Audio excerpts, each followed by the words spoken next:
함께하는 말씀 새생명교회 거루승 목사입니다.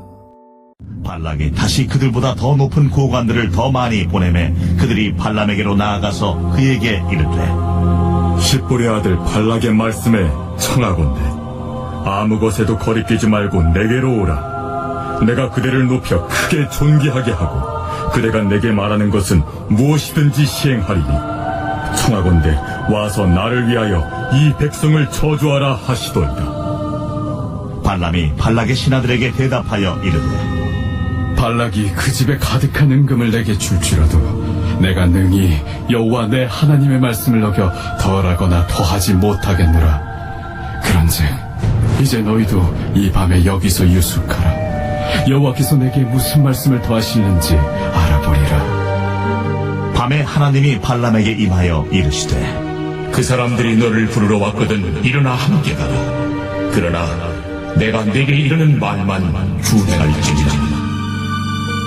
발람이 아침에 일어나서 자기 나귀의 안장을 지우고 모압 고관들과 함께 가니 그가 감으로 말미암아 하나님이 진노하심으로 여호와의 사자가 그를 막으려고 길에 서니라.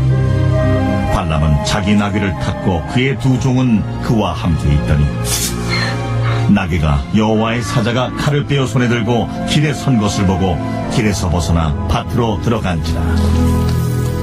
발람이 나귀를 길로 돌이키려고 채찍질 하니 여호와의 사자는 포도원 사이 좁은 길에 섰고 좌우에는 담이 있더라.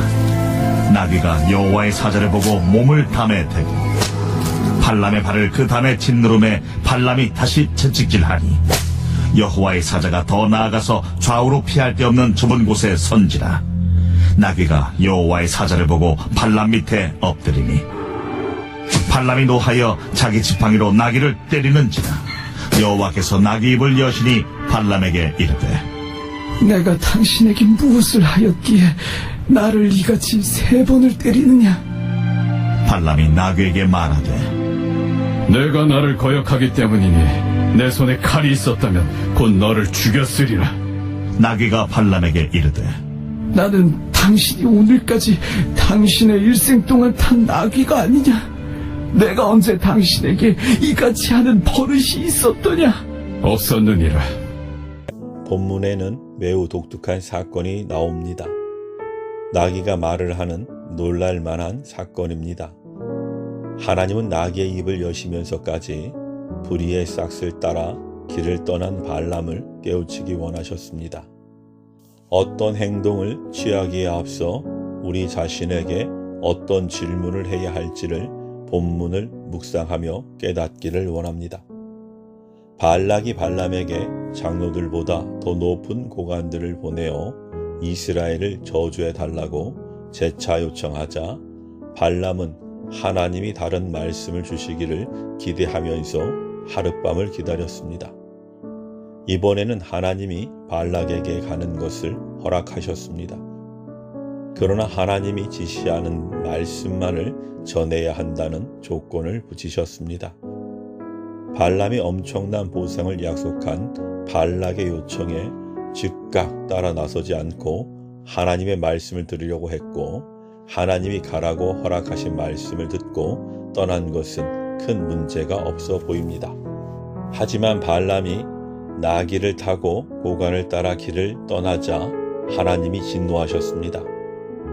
왜 하나님은 당신의 말씀을 듣고 길을 떠난 발람에게 진노하셨을까요? 하나님의 사자가 길에 서 있는 모습을 나귀는 보았는데 그는 유명한 주술사임에도 전혀 인식하지 못할 정도로 욕심에 사로잡혀 있었기 때문입니다. 그런 상태라면 엄청난 보상을 받기 위해 어떤 일이라도 벌일 수 있었기에 하나님은 나귀의 입을 열어 발람의 진행을 가로막고 그를 책망하셨습니다. 발람은 이스라엘을 저주하는 것을 하나님이 허용하지 않으신다는 사실을 이미 알고 있었기에 발락의 고관들이 다시 왔을 때 지체하지 말고 거절했어야 합니다. 그러나 발람은 내심 그 기회를 붙잡고 싶었습니다. 그래서 하나님이 사자를 보내 그에게 경고하셨던 것입니다. 우리는 언제나 하나님께 순종할 마음이 있는지 확인해야 합니다. 우리 생각을 내려놓고 순종을 다짐하며 주님의 뜻을 묻는 것이 올바른 선택의 지름길입니다. 발락은 발람이 그의 요청을 거절했음에도 불구하고 이번에는 더 높은 고관들을 그에게 보냈습니다. 원하는 것을 다 들어줄 테니 와서 이스라엘을 저주해 달라고 간곡히 부탁했습니다. 발람은 발락이 금은보화를 다 내어줄지라도 하나님의 말씀을 어길 수 없다고 말했지만 하나님이 무슨 말씀을 더하실지 알아보겠다며 너지를 남겼습니다. 이러한 모습은 그가 철저히 이중적인 사람임을 보여줍니다. 그는 겉으로는 영험한 존재인 양 행동했으나 그의 내면은 탐욕으로 가득 차 있었습니다. 자기는 금은보화에 흔들리는 사람이 아니라고 말하면서도 실제로는 금은보화를 갈망하며 하나님이 이번에 다른 말씀을 하시기를 바라던 것입니다. 우리가 하나님의 뜻을 제대로 분별하고 그 뜻에 합당한 결정을 내리기 위해서는 우리 안에 있는 욕심을 내려놓아야 합니다. 우리 마음에 욕심이 차 있을 때는 내 욕망을 하나님을 위한 것으로 착각할 수 있습니다. 예수님을 십자가에 못 박은 유대교 지도자들이야말로 영적인 착각 가운데 살았던 사람들입니다.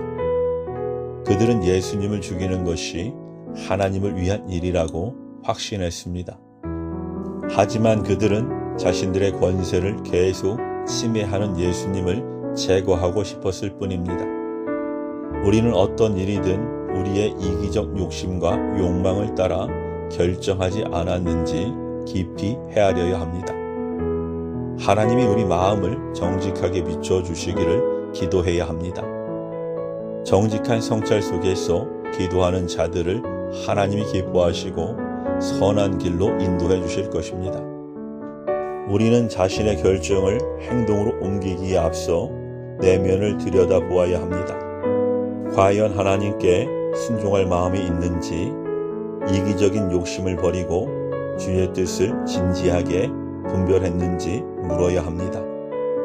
우리가 바른 태도로 주의 뜻을 구할 때 하나님이 우리를 의의 길로 인도해 주실 것입니다. 아멘.